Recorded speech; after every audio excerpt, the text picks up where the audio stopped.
जिस देश में एजुकेशन पे 18% जीएसटी ठोक के बैठे हैं, वित्त मंत्री कितना जीएसटी लगाई है? 18%। सेकेंड हाईएस्ट टैक्स लगा है education, second highest tax education. अब मोदी जी कहते हैं घर घर शिक्षा की ज्योति जलेगी। हाँ, मसाल जलेगा।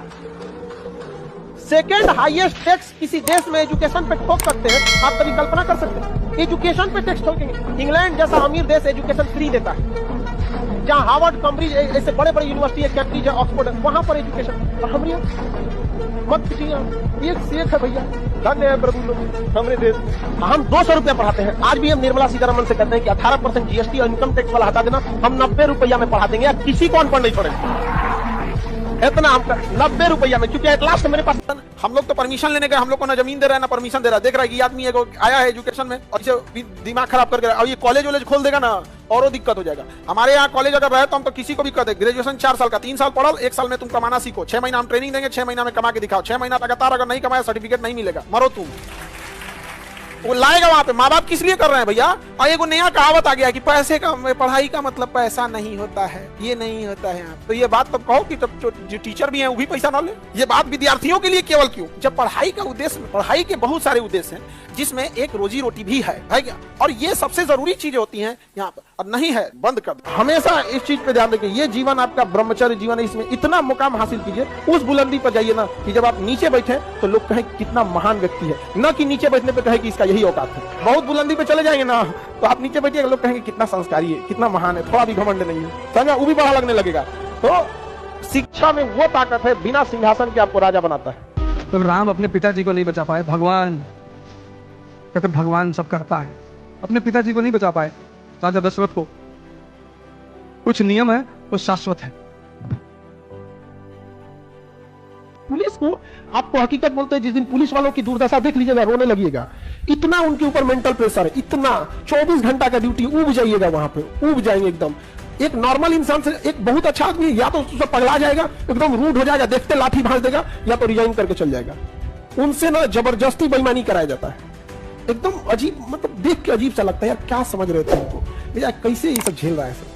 आर्मी वालों के पास हर सुविधा है, उनका हथियार भी वैसा है, एक गोली ज्यादा बैठे गोली चला देंगे। यहाँ तो नहीं, वो लाठी मारिए ना, पता चला विधायक का है, आप ही का एसपी आप ही को सस्पेंड कर देगा, आप ही का सीनियर आपको सस्पेंड कर देगा। फौज में मार दो किसी को, सोचो हमारा सीनियर राष्ट्रपति से लड़ जाएगा।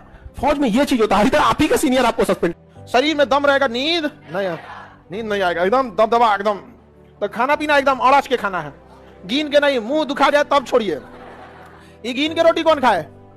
तो ब्लड की कमी नहीं रहनी चाहिए। आप में से कितना लड़का लोग को झिझन आता है जी? लड़की समय तो ब्लड वैसे ही कम होता है जी, आधा लीटर तो वैसे ही कम होता है। लड़का सब में ये गधा सब तुम लोग खाओ लोग बढ़िया से दबा के।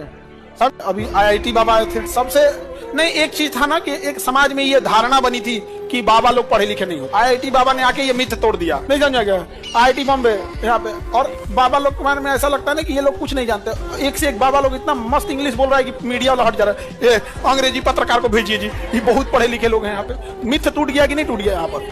अब भाई उनका अलग विषय है, वो अध्यात्म की दुनिया में है। अब आप उनसे न्यूटन का नियम पूछने लग रहे हो बिना मतलब। आप किसी को नहीं, आपको नहीं पसंद है आप मत जाओ, क्यों किसी को टॉर्चर कर रहे हो? अभी किसी एक बाबा के पास कुछ लोगों ने पैसे दे दिए थे तो बाकी लोग ट्रोल कर रहे थे, भाई उसने लोगों की श्रद्धांजलि दे दिया, किसी की श्रद्धांजलि दे दिया। अच्छा, बाकी जो लोग सवाल कर रहे हैं उन्हीं से पूछो, इतना पैसा, इतना ही पैसा तुम्हें दिया जाए, तुम ये करेगा?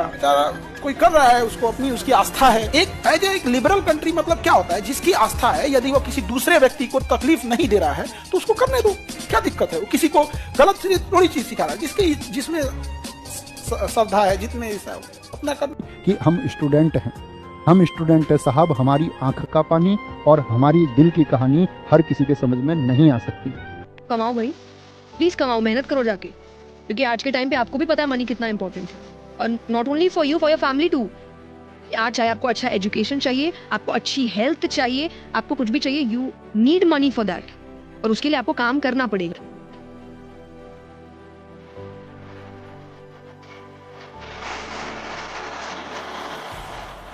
मैंने देखा है लोग 30,000 की सैलरी में कोशिश करते हैं 1 लाख की लाइफ को दिखाने का किसी तरह से। What is the meaning of this? One of my friend Kanika Mulani said कि अलग जब तक तुमको बताना पड़ रहा है, लोगों को दिखाना पड़ रहा है कि तुम कौन हो, तब तक you have not made it. When you have made it, तब तुम कुछ भी पहन के जाओ, लोग तुमको पहचानेंगे, so they will be knowing you. संयोग की बात है कि आज हम एक ऐसी दुनिया में है, ग्लोबल दुनिया में, जहां अंग्रेजी का वर्चस्व है। अंग्रेजी से दिक्कत ना आपको होनी चाहिए ना मुझे होनी चाहिए। हम हर भाषा का सम्मान करें, उससे फायदा उठाएं, सीखें, अपने काम का लाभ लें।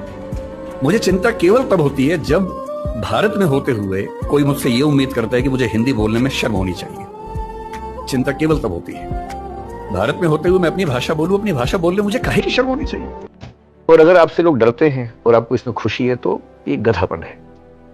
होना ये चाहिए कि आपके होने से लोग अच्छा फील करें। मैं अपने घर जाऊं, मेरी पत्नी को खुशी हो, ना कि ये तनाव हो कि अरे ये आ गया अब टेंशन देगा। मेरी बेटी सहम न जाए कि पापा आ रहे हैं, पढ़ने के लिए बैठ जाओ या सो जाओ चुपके से, नहीं तो पापा मारेंगे। इससे आप मैस्कुलिन तो हो जाएंगे लेकिन कोई आपको प्यार करेगा ही नहीं।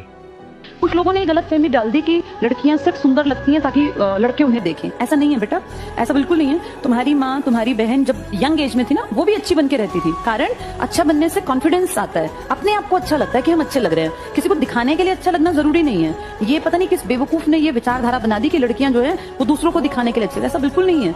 हम अपने लिए भी अच्छा फील कर सकते हैं। लेकिन बेटा लड़कियों को भी ये समझना पड़ेगा कि ये जो खूबसूरती है ना, ये सिर्फ बाहरी ना हो, ये खूबसूरती इसके साथ जोड़ लेना कि तुम क्या कहलाओ योग्य, तो तुम्हारी वैल्यू है बेटा। वरना अगर आप पढ़ लिख के सक्सेस होते हैं या पढ़ लिख के कोई काम करते हैं तो आप देखिएगा जैसे जैसे आपका उम्र बढ़ेगा ना, आपका ओहदा भी बढ़ते जाएगा, आपकी पावर बढ़ते जाएंगे, आप फाइनेंशियली आपकी सैलरी और बढ़ते जाएगी। लेकिन अगर आप मेहनत मजदूरी करिएगा ना, ठीक उसका उल्टा होता है। जितना उम्र बढ़ेगा आपका रिजेक्शन रेशियो ज्यादा रहेगा। अब आपको मजदूर लाना है तो आप कोशिश कीजिएगा थोड़ा हट्टा कट्टा कि लाइएगा। आप एकदम आप खुद से सोचिए, अगर मजदूर लाना है तो एक 50 साल का मजदूर है, एक 20 साल का है, किसको सेलेक्ट कीजिएगा?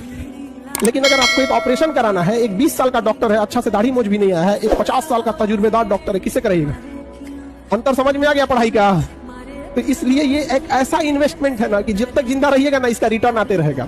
लोग नहीं एफडी कर देते हैं, कहीं शेयर में लगा देते हैं, तो एजुकेशन एक ऐसा एफडी है जिसमें हमेशा रिटर्न आते रहेगा। शहरों में